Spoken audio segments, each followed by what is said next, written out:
আসসালামু আলাইকুম।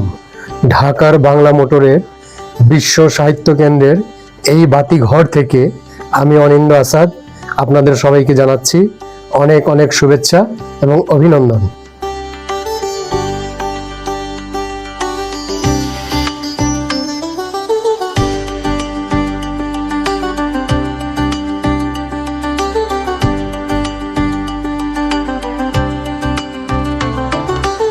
বই শুধু জ্ঞানের ভাণ্ডারই নয়, বই হলো মানুষকে আলোকিত করার সবচেয়ে শক্তিশালী একটি মাধ্যম।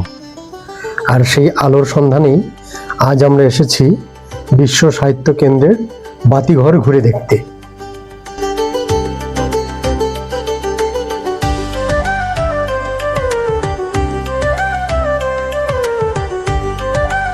বাংলাদেশের অন্যতম জনপ্রিয় বইয়ের ঠিকানা বাতিঘর বিশ্ব সাহিত্য কেন্দ্র।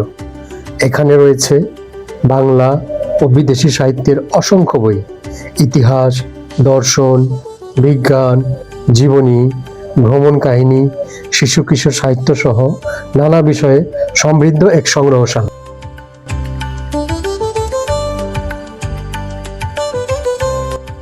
যারা বই ভালোবাসেন, নতুন কিছু জানতে চান কিংবা নিজের চিন্তার জগৎকে আরও সমৃদ্ধ করতে চান, তাদের জন্য বাতিঘর যেন এক স্বপ্নের ঠিকানা।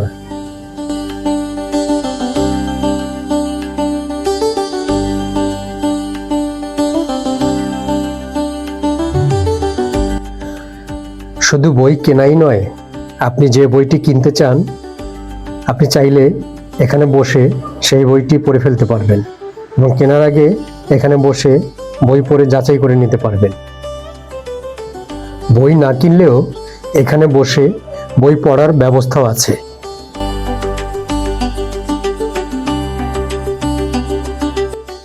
তাই এটি শুধু একটি পাঠাগারই নয়, বরং জ্ঞান চর্চা ও সংস্কৃতির এক প্রাণকেন্দ্রও বটে।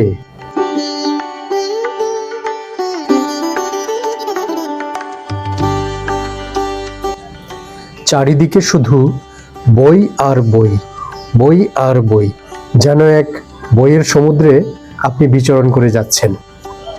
সব ধরনের বই এখানে আপনি খুঁজে পাবেন। আপনি আপনার প্রয়োজনীয় বই খুঁজে পেতে নিরাশ হবেন না। চলে আসুন বাংলা মোটরের বিশ্ব সাহিত্য কেন্দ্রের এই বাতিঘরে। বই হচ্ছে আপনার সবচেয়ে ভালো একজন বন্ধু। বইয়ের সাথে কখনো ঝগড়া হয় না, কখনো বিবাদ হয় না।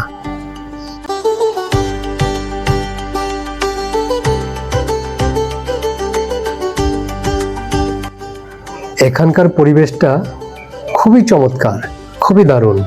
এখানকার পরিবেশটা দেখলে আপনার মন প্রশান্তিতে ভরে যাবে। আপনি মুহূর্তের মধ্যেই শীতল হয়ে যাবেন, বিভোর হয়ে যাবেন, প্রকৃতির সাথে মিলেমিশে একাকার হয়ে যাবেন।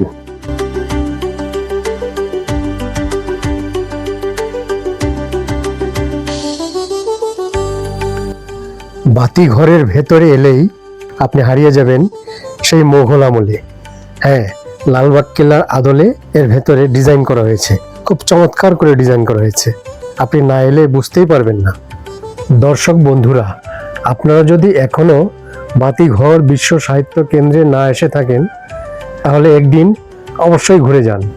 হয়তো এখানেই খুঁজে পাবেন আপনার প্রিয় কোনো বই কিংবা এমন একটি বই যা বদলে দিতে পারে আপনার ভাবনার পুরো জগৎটাকে।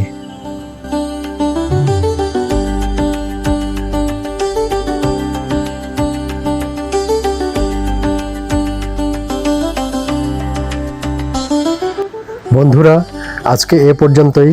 আমি অনিন্দ আসাদ বিদায় নিচ্ছি।